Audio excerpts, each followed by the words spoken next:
we've talked about the connection between emotion and olfaction and memory.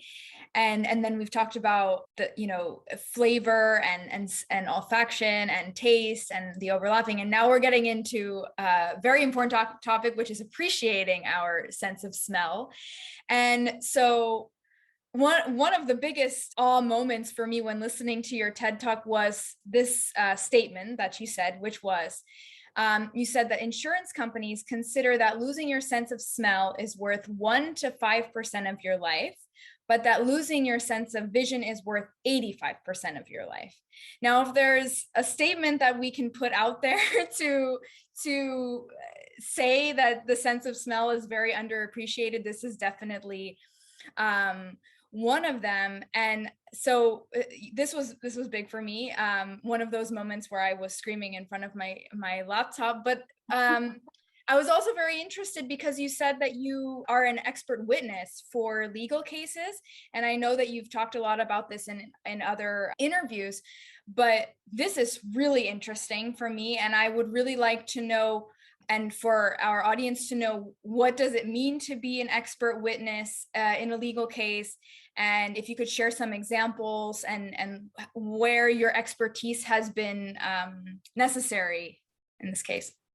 Yeah, thank you for that. So I guess, what's lucky about this being a relatively small field still, and especially if you're looking at it from the more sort of psychological brain, but at the level of consciousness level, as opposed to the biochemistry level, that there aren't a lot of people who work in this area. So I get found. And this actually started probably over about 20 years ago. It was my first time in getting experience being an expert witness. And it actually, being involved in this case is what led me to write the book, The Scent of Desire, because it was getting to know this woman who lost her sense of smell. And there's sort of two different types of cases I'm involved with when I'm an expert witness for smell cases. The most common is people who've lost their sense of smell in some sort of an accident or some kind of traumatic event. And the insurance company, as you just mentioned, wants to give them, basically a penny. And everything about their life has been turned upside down. So that everything is completely falling apart in really dramatic and drastic ways. But the insurance companies are like, you just lost smell, who cares? And, the American Medical Association also basically has never supported that the sense of smell should be considered as anything important. But when I first met this woman that I was first involved with in a case like this, and she really epitomized absolutely everything falling apart from her. She was a young woman. She was recently married, had a good job. Everything fell apart. Her relationship with her husband, she felt that being intimate, she no longer had either the desire or a feeling of connection. She felt like she had originally been planning to start a family soon. She became really worried if she did, she wouldn't be able to recognize if her baby, maybe not just a soiled diaper, but if something else was wrong, or smelling smoke or something else in the house, if she was cooking. She became very worried about that. She became very worried also just about her body odor in general, started becoming very reclusive, worried constantly that she was emitting a bad smell. Her whole emotional world also really fell apart because there's such intense connection between the processing of smell and the processing of emotion. When one side of that equation malfunctions, so does the other. And this is a really serious thing. So depression and olfaction are deeply, deeply linked.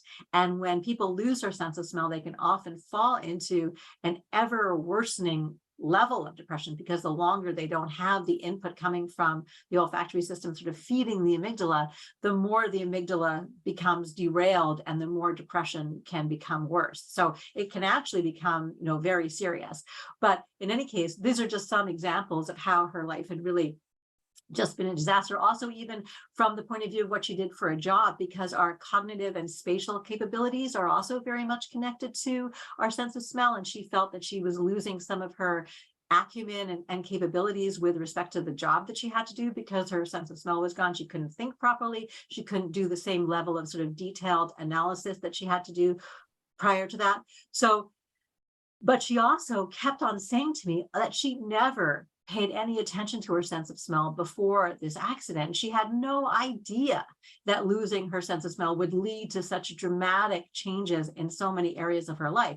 And it really sort of struck me, and I really took it to heart. I felt incredibly sort of moved by her experience that she, like so many people, just had no idea what was going on with respect to their sense of smell. And so I really felt compelled, like I have to tell people, like really appreciate your sense of smell, because if you have it, because losing it can be so dramatically difficult. Although I do want to just sidebar here and just say that there are people who are born without a sense of smell, and their abilities to cope with the world are actually more or less usually fine, and they don't have the same levels of loss that people who've had a sense of smell and then lose it experience. So being born without a sense of smell is a really sort of a different story than people who have had it and then lost it. So just, people who are born without a sense of smell are like fully functional, fully coping, good lives and so forth. So just to sort of sidebar say that. But anyway, so my jobs in cases like hers are to basically convince the insurance company by going through all the levels of her life and providing evidence of how this, changed her emotional world, changed her personal world, changed her work world, changed, and how all those things have been really dramatically negatively impacted. And then the insurance company can see, aha, it's not just worth 1% value of her life's worth. It is, I hope, also seen as worth another 85%. So that's my role in those cases, is to try to convince the insurance companies to pay big for this loss, because otherwise they really don't want to compensate victims of smell loss from accidents and so forth. And then the other side of the work that I do in this area are when there's a scent that's in the environment. So people are living in a particular area, and typically what's happened in these cases is that they've been living in this area for many, many years, and often simultaneous to their living in this area, there's also been some sort of facility that's produced some sort of something or other, some commercial product, typically food-based at some level, that produces some sort of scent. So the people that live near the factory can smell it. Now, there's no evidence in any of the cases that I've been involved with that any of the scent that's being produced has any harmful qualities to it. It's typically what happens in these cases, people somehow suddenly begin to perceive this scent as being intrusive to their daily lives. And so its smell is getting in the way of me being able to just enjoy being outdoors or even in my home without this smell being there.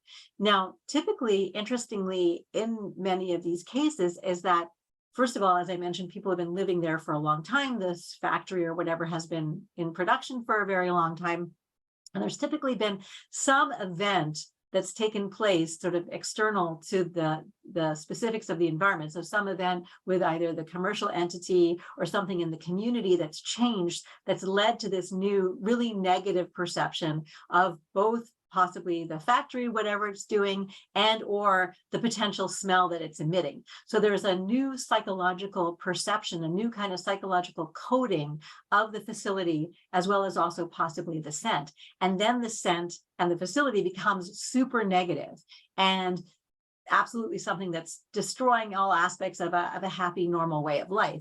And typically in those cases, I'm actually working for the side of the facility to try to demonstrate that actually nothing new is happening, nothing dangerous is happening. And most likely, because these people have been living there for so long and coexisting with the smell and the factory, probably can hardly even detect it. Because when we live with a smell, just like the smell in your house, it's very hard to actually perceive the smell. We become adapted and habituated to it, so we perceive it much less than people who just let the first time they get there and then they can smell it.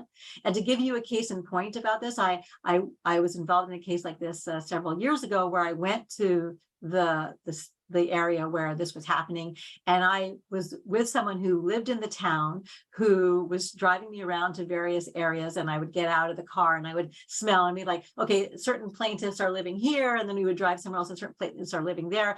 And we would get out, I would go, oh yeah, no, I can smell something. And the person who was driving me around would say, well, I can't. Meaning because he lived there, so but I didn't live there, so I could smell something. So the point being that in those cases, really what my job is to sort of explain the psychological response in terms of emotions becoming attached to a scent, maybe from neutral to bad because of something happening.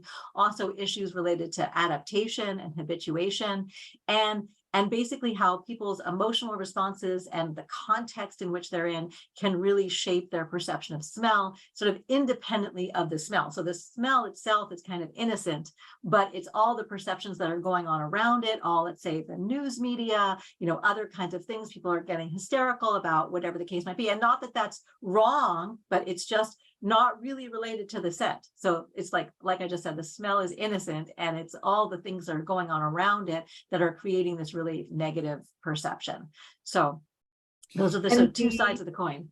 And the outcomes of these types of cases, have some of the regulations around, for example, insurance companies valuing your sense of smell higher. Is there an outcome of this where insurance companies are like, oh, we need to reevaluate how we compensate for the sense of smell versus vision? Or is it just, okay, this is a one-off case and that's it? Well, that's a great question. I actually don't know the answer to that. Okay. My feeling, though, because I continue to be brought in, is that it hasn't really changed systematically. And also, of course, there's different insurance companies. Maybe after a big claim, let's just say with one particular insurance company, they may think, maybe we should revise. But typically, I think insurance companies, their goal is to pay as little as possible, so my perception is that they probably have not changed their standards.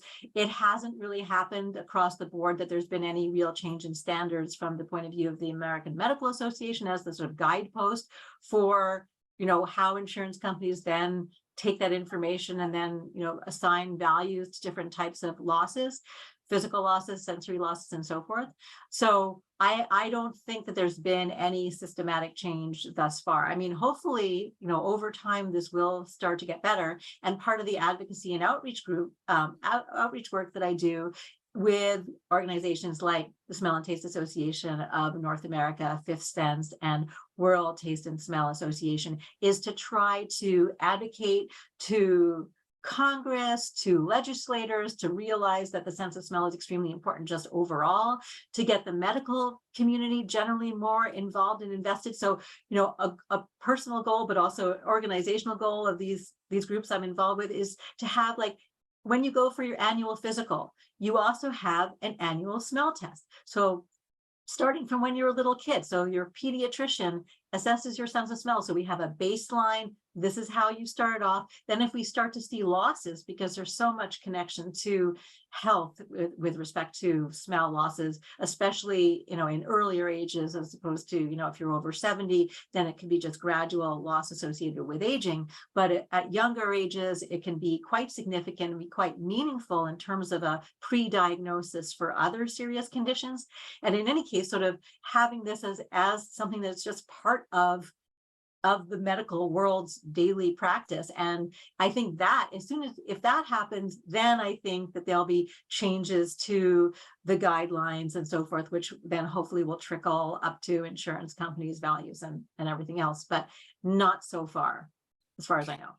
Yeah, and that really well transitions to my next question, which is, do you